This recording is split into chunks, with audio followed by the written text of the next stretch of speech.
Para labanan ang laganap na online sexual abuse sa mga kabataan, nakipagkasundo ang NBI sa Child Rescue Coalition kung saan sila pumirma ng isang Memorandum of Understanding. Laman nito ang specialized training sa mga opisyales ng ahensya at iba pang hakbang na kanilang pagtutulungan. Alamin ang buong detalye ng balita kay Carlos Concha.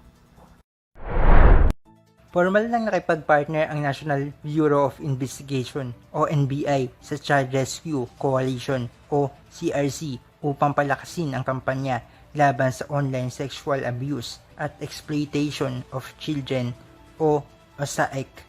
Isinagawa ang kasunduan sa pamamagitan ng paglagda ng Memorandum of Understanding at Deed of Donation noong April 20 ayon sa NBI.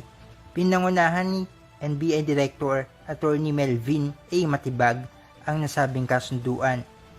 Bilang bahagi ng partnership ng kaloob ang CRC ng Advanced Digital Forensic Tools kabilang ang MSAV X-ray system para suportahan ang operasyon ng NBI Violence Against Women and Children Division at Human Trafficking Division.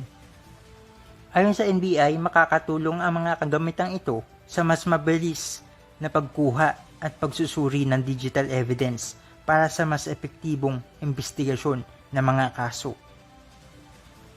Saklaw din ng kasunduan ang intelligence sharing, specialized training para sa mga tauhan ng NBI at mas pinaigting na koordinasyon sa international law enforcement agencies. Para sa EuroTV News, ako si Carlos Concha, sumasaludo sa bawat Pilipino.